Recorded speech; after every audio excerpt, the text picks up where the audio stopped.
इमाम गज़ाली रहमतुल्लाह अलैह दो भाई थे।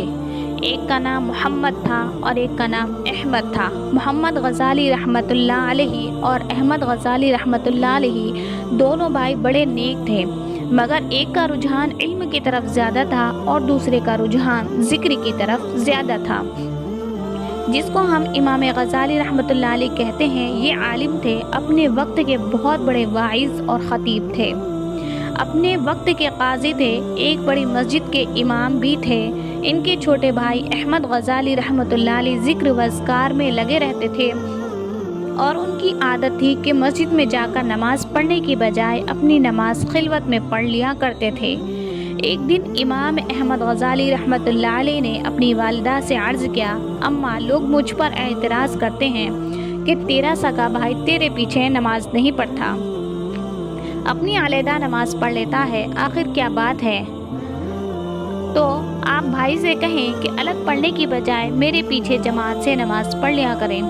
माँ ने कहा, छोटे बेटे से तुम बड़े भाई के पीछे नमाज पढ़ लिया करो। कहने लगे, अम्मी मैं पढ़ूंगा। चुनांचे अगली नमाज में इमाम मोहम्मद गज़ाली रहमतुल्लाह अलैह ने इमामत कराई और इमाम अहमद गज़ाली रहमतुल्लाह अलैह ने उनके पीछे नियत बांध ली। जब दूसरी रकात में खड़े हुए तो अहमद गज़ाली रहमतुल्लाह अलैह ने नमाज की नियत तोड़ दी और जमात में से निकलकर अलहदा नमाज पढ़ी। घर आ गए।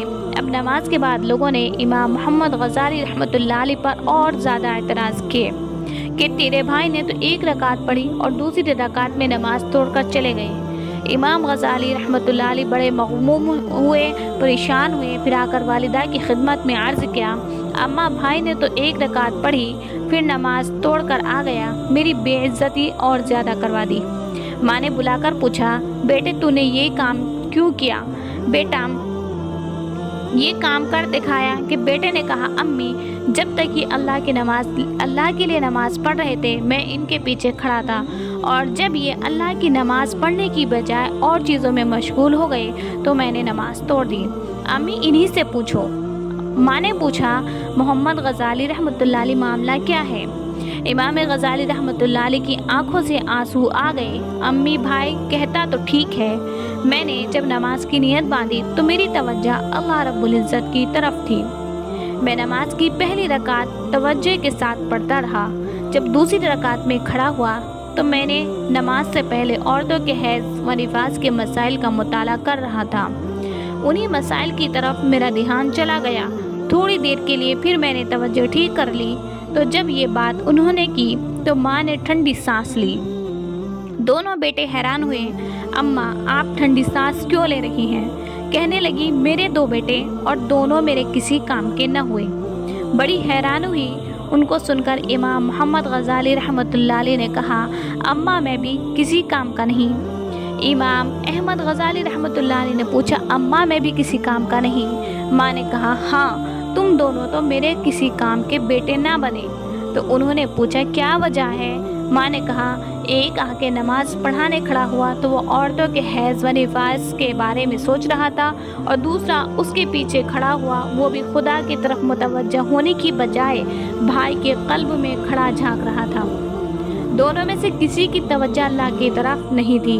तो मेरे बेटों में से दोनों में से कोई भी मेरे काम का न बना। सोचने की बात है, जब औरत मारिफत का इल्म हासिल करती है तो इतनी बुलंदियों को पा लेती है कि बड़े बड़े वलियों की तरबियत करती है और उनको मारिफत का निकात समझा देती है। औरत की गैर मामूली सलाहियतें, अल्लाह रब्बुल इज़्ज़त ने औरत के अंदर बड़ी गैर मामूली सलाहियतें रखी हैं। आम तौर पर कहते हैं कि औरत के अंदर जल्दबाजी होती है, लेकिन अगर उसको इल्म आ जाए कि तरबियत हो जाए तो उसके अंदर बड़ी तहम्मुल मिजाजी भी पैदा हो जाती है, सब्र भी पैदा हो जाता है। जितना सब्र औरत कर सकती है, शायद मेरी नज़र में मर्द भी इतना सब्र नहीं कर पाते।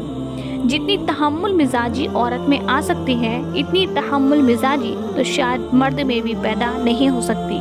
और इसकी कई मिसालें हैं। चुनांचे एक हदीस में आता है कि हज़रत जाबिर रज़ियल्लाहु अन्हु का बच्चा था। 6-7 साल का सफ़र पर जाना पड़ा। बच्चा पीछे बीमार था। सफ़र से वापस हुए उसी रात वो बच्चा फौत हो गया।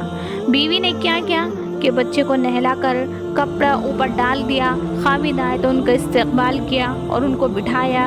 انہوں نے آتے ہی پوچھا کہ میرے بیٹے کا کیا حال ہے؟ فرمانے لگی الحمدللہ بعافیت و خیر، اللہ کی تعریفیں ہیں کہ بیٹا عافیت و خیریت کے ساتھ ہے۔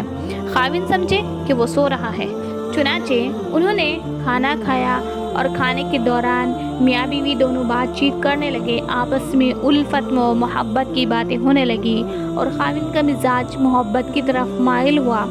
تو اس وقت اپنے خاوند سے پوچھتی ہیں ایک مسئلہ مجھے آپ سے پوچھنا ہے کہ اگر کوئی کسی کو امانت دے اور کچھ وقت کے بعد واپس مانگے تو خوشی خوشی امانت دینی چاہیے یا اس کو تنگ دل ہو کر امانت دینی چاہیے؟